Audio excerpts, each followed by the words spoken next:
नमस्कार दोस्तों। 8 ग्रेड अभ्यास पुस्तिका 2023-24 कक्षा 8 विषय विज्ञान के अध्याय 2 के इस वीडियो में आपका स्वागत है। अध्याय 2 सूक्ष्मजीव, मित्र एवं शत्रु। जैसे कि हम जानते हैं कि वर्षा के समय में जो नमी वाले स्थान होते हैं या पेड़ के नीचे आपने देखा होगा कि सफेद छत्ते नुमा कुछ संरचनाएं आपको दिखाई देती हैं, देखी होगी।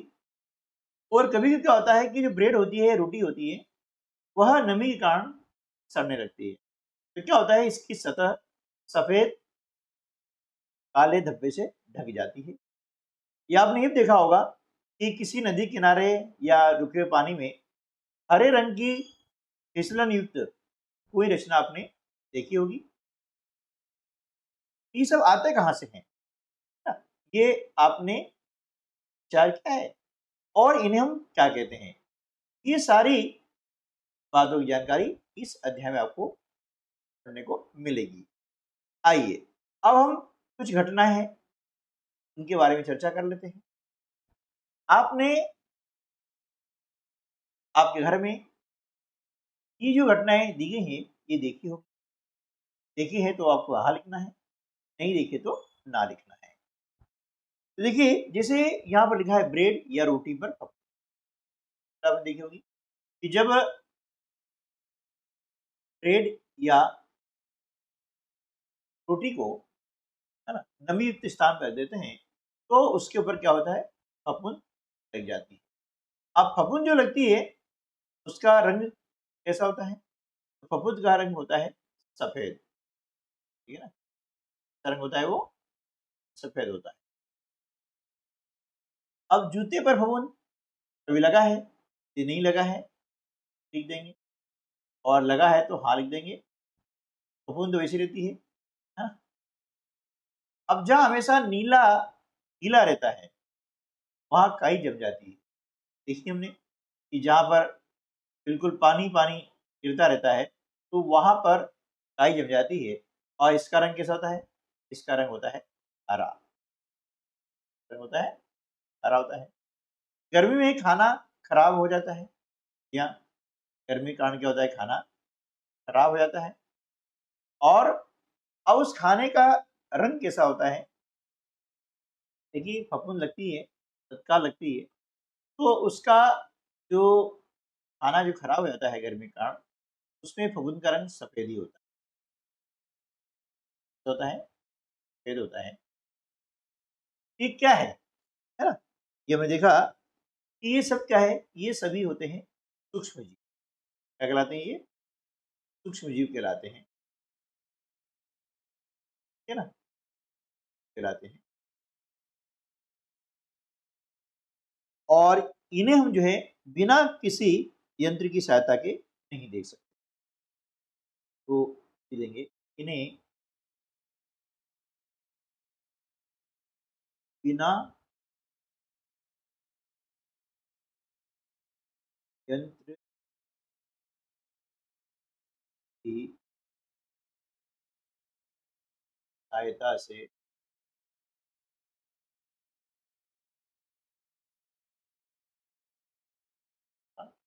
देखा जा सकता है।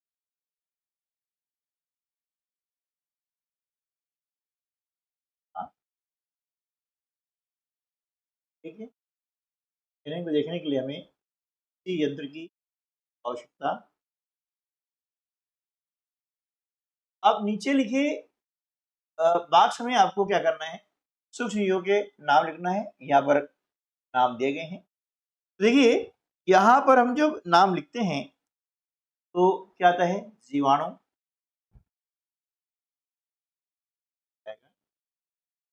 जीवाणु। दूसरा आ जाता है कवक, तीसरा आता है शैवाल, और चौथा होता है प्रोटोजोआ। ठीक है, ये हमने यहाँ पर लिख दिया है, ये है सूक्ष्मजीवों के नाम है। कहा गया है कि बॉक्स में लिखने के पश्चात जो शब्द शेष रह गए हैं उन्हें यहाँ लिखिए। शेष क्या रह गया है? पैरामीशियम, क्योंकि हमको यहाँ लिख देना है पैरा।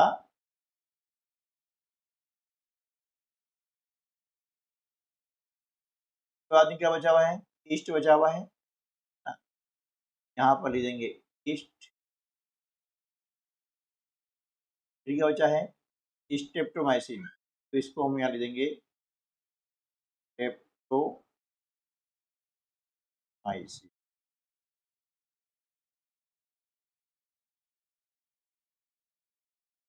ठीक है, इनके बारे में अपने यहाँ विचार लिखिए। देखिए क्या होता है कि जो सूक्ष्मजीव होते हैं ये बहुत ही सूक्ष्म होते हैं, जिन्हें हम नंगी आंखों से देख नहीं सकते, बिना किसी यंत्र की सहायता है देख नहीं सकते हैं। इसमें से कुछ सूक्ष्मजीव क्या होते हैं? मित्र होते हैं, और कुछ सूक्ष्मजीव हानिकारक भी होते हैं। विचार ये है कि कुछ जीव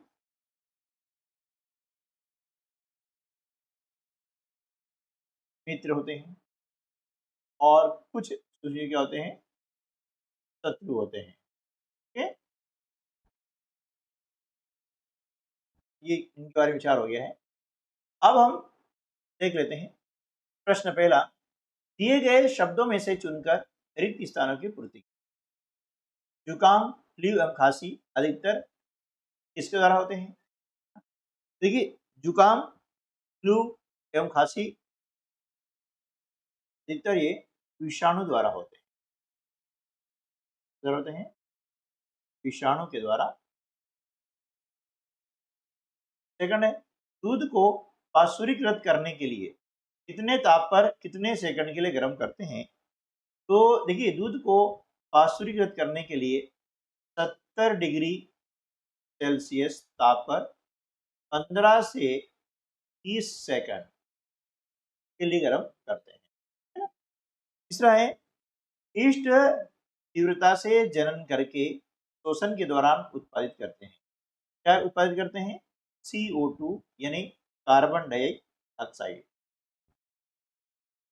चौथा, सूक्ष्म जीवों को मुख्यतः जीवाणु, कवक तथा वर्ग में बांटा गया है। तो सूक्ष्म जीवों को जीवाणु, कवक, प्रोटोजोआ,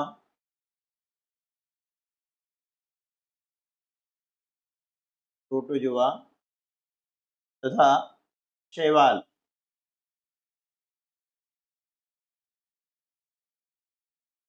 वर्ग में बांटा गया है। डेंगू के वायरस का वाहक कौन सा मच्छर है? ये लिखा हुआ है मादा एडिस, तो यहाँ पर लिख देंगे मादा। ठीक है, ये जो है डेंगू के वायरस का वाहक है। ठीक, प्रश्न 2, सही विकल्प के आगे सही का निशान लगाइए। पहला है, एक बर्तन में मैदा, थोड़ी सी चीनी, एक चुटकी ईस्ट पाउडर मिलाकर गूंथ लें। 2 घंटे पश्चात ईस्ट के जनन व शोषण के कारण क्या होता है? आटा फूल जाता है। दूसरा है, एड्स किसी संक्रमित व्यक्ति से दूसरे स्वस्थ व्यक्ति में किसके जरिए फैल सकता है? तो यहाँ पर 4 विकल्प दिए गए हैं। इनमें से सही विकल्प है पीड़ित के द्वारा रक्तदान करने से। बाकी उसके साथ भोजन करने से, मच्छर काटने से या ताजे कंधे के प्रयोग करने से एड्स नहीं फैलता है। तीसरा है, जैम, जेली एवं स्क्वैश का परिरक्षण किया जाता है, किस द्वारा किया जाता है? चीनी द्वारा किया जाता है। होता है, नाइट्रोजन चक्र के दौरान वायुमंडल में नाइट्रोजन की मात्रा स्थिर रहती है। पांचवा, चिकन पॉक्स का रोग कारक सूक्ष्मजीव है विषाणु। पहली को डॉक्टर ने खून की जांच कर मलेरिया से ग्रसित बताया, इसका कारण क्या है? देखिए, मलेरिया होने का कारण है मादा एनोफ्लिस। अब कर लेते हैं अतुलग्रीय प्रश्न। प्रश्न 3 है, जंतुओं तथा पौधों में सूक्ष्म जीवों द्वारा होने वाले दो दो रोगों के नाम लिखिए। देखिए, जंतुओं में सूक्ष्म जीवों द्वारा होने वाले रोग हैं हैजा, टाइफाइड, और पौधों में सूक्ष्म जीवों द्वारा होने वाले रोग हैं नींबू, कैंकर और गेहूं की डस्ट। प्रश्न 4 है, चित्र में दिए गए सूक्ष्म जीव का नाम क्या है? ये आपको दिया गया चित्र, इसका नाम है अमीबा। यह सूक्ष्म जीव किस वर्ग में आता है? ये आता है प्रोटोजोआ वर्ग में आता है। इस वर्ग द्वारा होने वाले किसी रोग का नाम लिखिए, तो रोग का नाम है मलेरिया, है ना। प्रश्न 5, पहेली ने दही जमाने के लिए गुनगुने दूध में कुछ दही मिलाकर उसे रेफ्रिजरेटर में रख दिया। अगले दिन उसने देखा दही नहीं जमा। दही न जमने का क्या कारण है? देखिए, रेफ्रिजरेटर में ताप कम होने से सूक्ष्म जीवों की वृद्धि नहीं हुई, इस कारण दही नहीं जमा, है ना।